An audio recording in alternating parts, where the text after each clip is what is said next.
Hi friends, कसे आहात सर्व? मजेत आहात ना? आज आपण हिरव्या मिरचीची वांगी बटाटा भाजी ही रेसिपी पाहणार आहोत.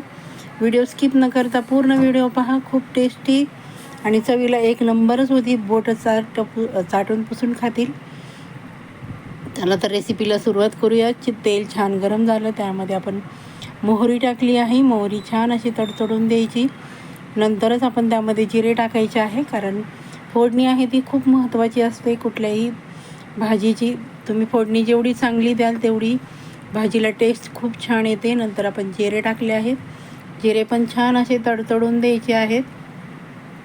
त्यानंतर आपण लसूण आहे तो मी बारीक चिरून घातला आहे, कारण मी येथे लसणाचा जास्त वापर केला आहे, त्यामुळे खूप छान टेस्टची भाजी तयार होते. त्यानंतर आपण कांदा घातला आहे, बारीक चिरलेला एक मोठा कांदा.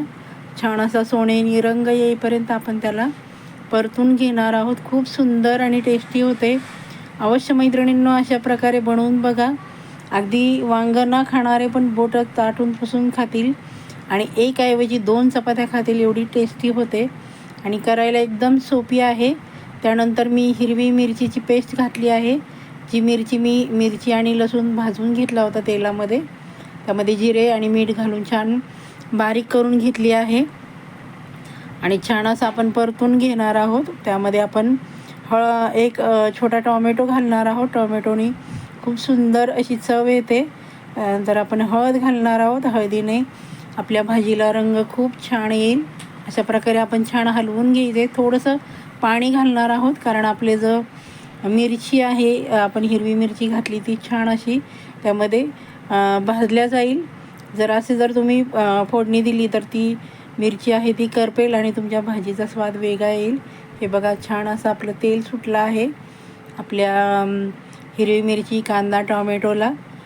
खूप सुंदर आणि टेस्टी एवढा छान वास येतो आहे, कारण आपण लसूण पण चिरून घातला आहे. त्यानंतर आपण वांगी आहेत त्याचा देठ निम्मा कट करून आणि एका वांग्याच्या 4 फोडी करून घेतल्या. बटाटा घातला, चवीप्रमाणे मीठ घातलं आहे आणि आपण छान असं हलवून घेणार आहोत. खूप सुंदर होते आणि तेलामध्ये अशी भाजी परतून घ्यायची मसाल्यामध्ये, त्यामुळे तुमच्या भाजीला खूप छान चव येते.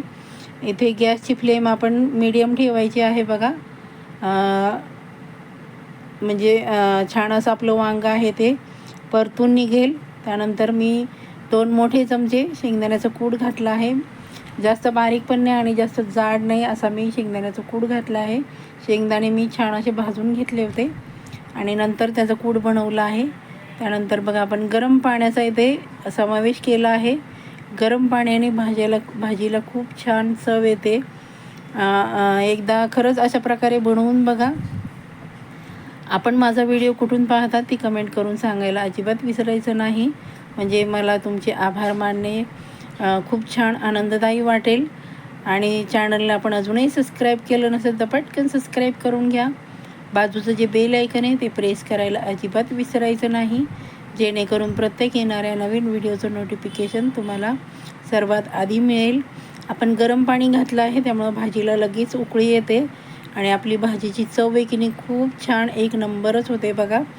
अशा प्रकारे छान उकळी आली आहे आपल्या वांग्या बटाट्याच्या भाजीला. त्यानंतर आपण आता गॅसची फ्लेम आपण हाय ठेवली आहे उकळी येईपर्यंत, आणि नंतर आपण गॅसची फ्लेम एकदम लो ठेवणार आहे आणि झाकण ठेवून अशा प्रकारे आपण वांग आहे ते शिजवून घेणार आहोत. बघा किती छान मध्यम गॅसवर आपण मस्त असं आपलं वांग चमचमीत टेस्टी वांग्या बटाट्याची हिरव्या मिरचीची भाजी तयार झाली आहे. ही भाजी तुम्ही भाकरीबरोबर, चपातीबरोबर किंवा भाताबरोबर खाऊ शकता, एवढी टेस्टी होते. रेसिपी जरी आवडली असेल तर पटकन एक लाईक करून घ्या मैत्रिणींनो, आणि छानशी कमेंट करा. हाईप करायला अजिबात विसरायचं नाही. आणि तुम्ही बनवल्यानंतर तुमच्या घरातील मंडळींना आवडली की नाही ही कमेंट करून सांगायला अजिबात विसरायचं नाही. हे बघा किती सुंदर झाली आहे आपली हिरव्या मिरचीची वांग्या बटाट्याची भाजी तयार झाली आहे मैत्रिणींनो. चला तर एक लाईक करा, हाईप करा, शेअर करा. Bye bye.